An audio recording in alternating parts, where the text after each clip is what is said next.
today, we are thankful that we have Cheryl here to share with us the mission of Daughters of Tomorrow. They are doing amazing things to help the underprivileged women. And let's hear from Cheryl. Hi, Cheryl. Over to you. Thank you, Yati. Thank you, Aichin. It's really a privilege to be in the company of such amazing women. I'm so honored to be able to be here to share a little bit about Daughters of Tomorrow and the work that we do. So my name is Cheryl, and I head up fundraising and events management for Daughters of Tomorrow. I started off as a volunteer about 3 years ago, and then I came on part-time. And just under 2 years ago, I started full-time on my journey with Daughters of Tomorrow because I really do believe in the vision and mission statement of the organization. So the vision of Daughters of Tomorrow is to empower women and enable families. And how we hope to do that is by facilitating livelihood opportunities for these women from low-income backgrounds. And hopefully, by doing so, we'll be able to allow them to have financial independence and social mobility for not just these women, but also their families as well. Because I'm sure we have a lot of mothers in this audience as well. I think it's quite fair to say that for a good percentage of moms, we will always do what's right for the family first. So it's not just about the one woman, it's about her entire family as well. So we have something at DOT that we like to call the $2 dilemma.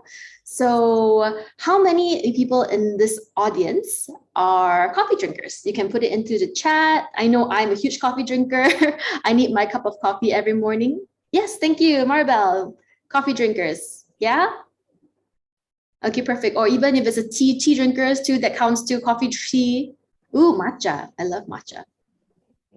Okay, well, awesome. So we do have quite a few. So may I just ask, are you more of a local coffee tea drinker, like the kopi siew dai, teh peng, or are you like the fancier Starbucks coffee bean coffee? Both. Ooh, yes. Local coffee, kopi si kosong, coffee bean. Yes, I love coffee bean actually, because you don't charge me for my non-dairy milk. Oh, yes, I think it's quite fair to say, like, I do like my local coffee. So I do that on a daily basis. For my local coffee drinkers, how much would you say you spend on your local coffee on a daily basis?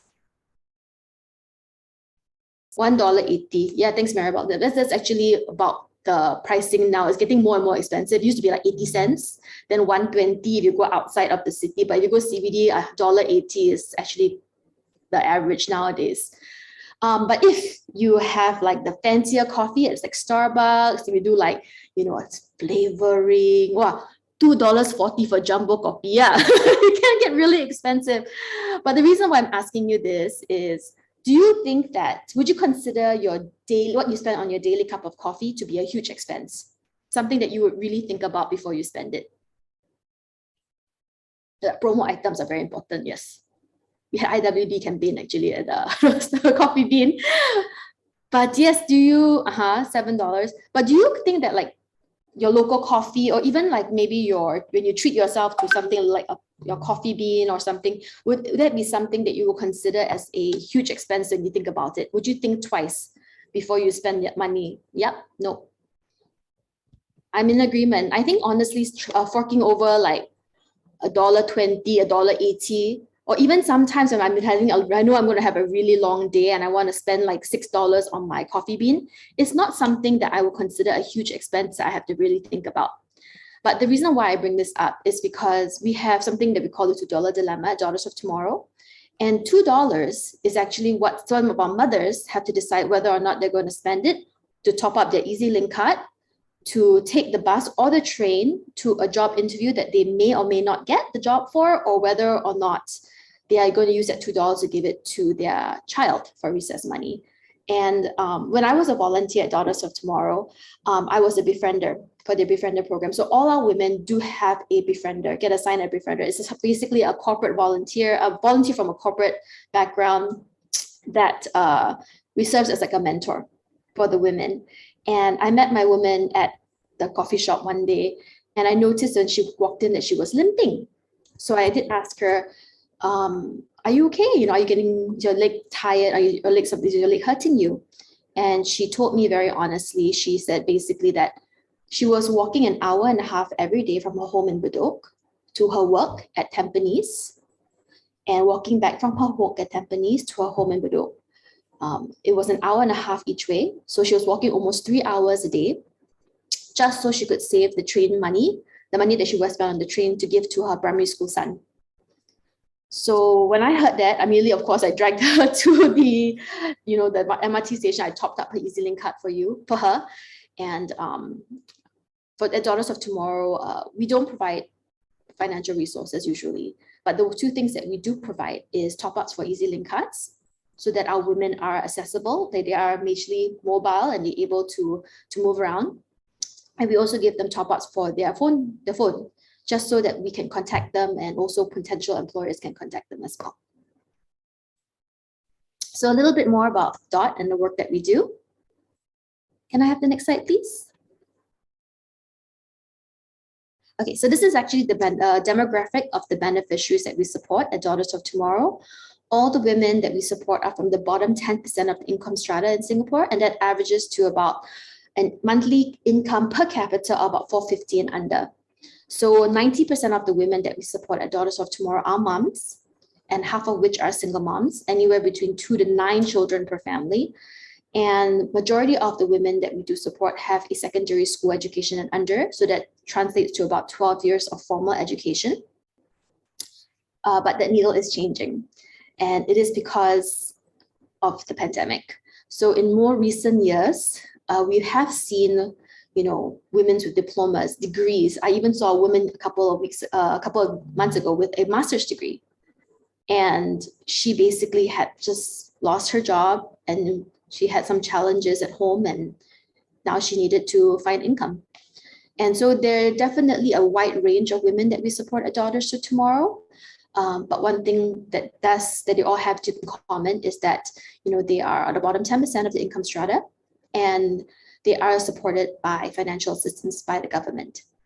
So that's about 25,000 families in Singapore right now that do live in this income bracket.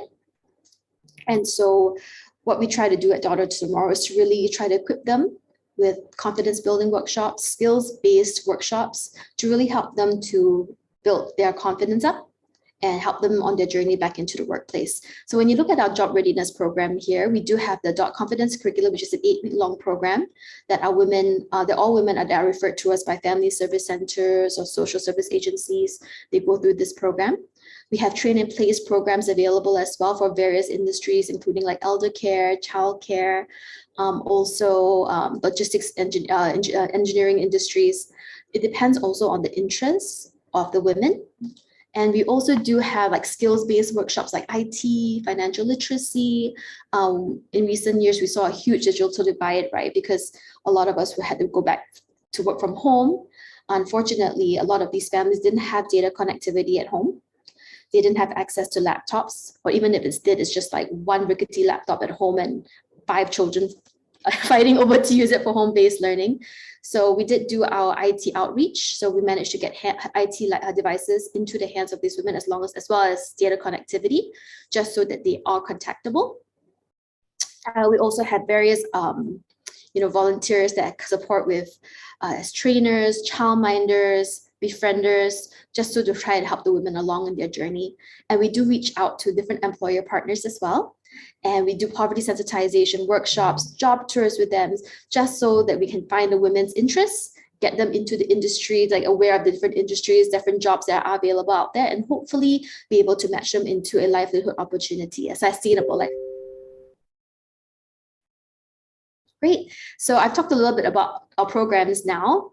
So I'm just, instead of rambling on, I just want to give one of our women the chance to really share her story. So this is Rosie. Rosie is one of the first graduates of our confidence curriculum all the way back in 2017. We've had the privilege of seeing her journey and honestly seeing her children grow up as well. So I will let her share with you a little bit more about her journey.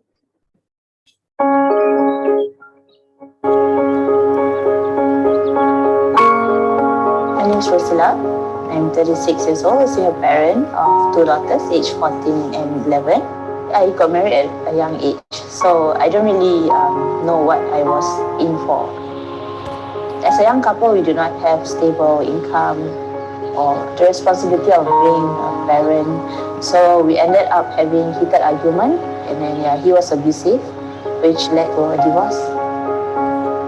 I was not having a stable job, and then I went into depression. So I lost my self-confidence, and not being able to go out to work actually ends up with having debts. The hardest part of the experience was being a mother and also trying to keep myself sane, putting food on the table, and to actually get back on my 2 feet. But when the night comes, and then I'll end up in the room crying and then worrying about what's going to happen tomorrow, what's going to happen to the children, and if I'll be able to raise them well.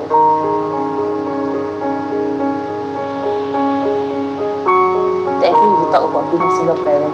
It is the struggle of getting financial assistance, walking into an SSO office, having to provide all the documents to get your financial assistance approved, and also the stigma that the society have on you, like why you have to leave the children at home at a young age, why your marriage failed, maybe she's not a good wife, that's why the husband left.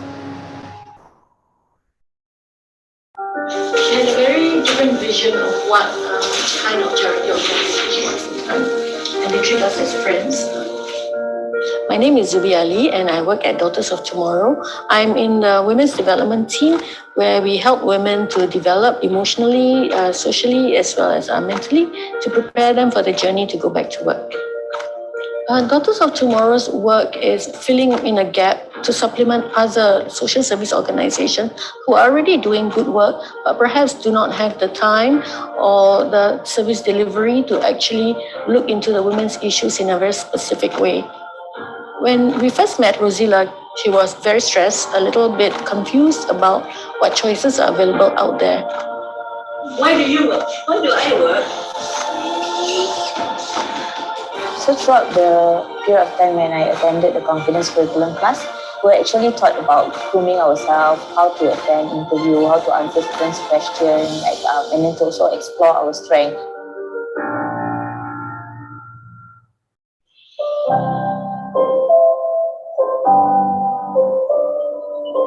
What Daughters of Tomorrow is doing is very important for women like me who have been out of job for quite some time, because we are too used to being a housewife. So we lost our self-confidence, and we feel that we cannot go back and interact with the outside world anymore. So the need to actually empower women, let them know that they can actually go out and inspire other women. My job now as a welfare officer is kind of like a house parent. Working with children is something that I've always have a passion for. So as a young girl, it started as having the ambition to become a teacher. Actually now, not as a qualified and certified teacher, but in a way, I'm still a teacher to the kids. Seeing Rosila being able to contribute her time and experiences is the best reward for us, and makes us want to continue the work even more.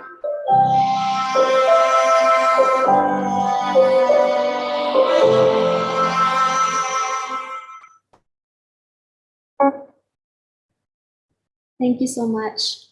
So yes, at Daughters of Tomorrow, we are a nonprofit and we're also an IPC charity. So we do support on the donation. We do survive on the donations of corporate as well as individual donors. And we do have tote bag matching right now for 3 campaigns that are ongoing on giving.sg. So if you do scan that QR code and you would like to support the work that we do, we are so grateful for all the donations, and we are able to provide TDRs, tax deduction receipts, for all donations that come through our system. But if you have any questions at all about how you would like to be involved, please do not hesitate to contact me. My name again is Cheryl. You can email me at cheryl@daughtersoftomorrow.org, or my telephone number is there as well, or you can go to our website and access all our contact information on there. So great, thank you so much. Thank you, Cheryl. Thank you so much. It's really touching to watch that video. It's really about empowering women, right? And so for those who would like to pay it forward, and when we say those, not just women, I mean, yeah, women helping women, but I think men also can help women. So anyone who would like to pay it forward, if you didn't manage to scan the QR code just now, just feel free to go to Google and just type Daughters of Tomorrow, and you can contact them directly and make a donation.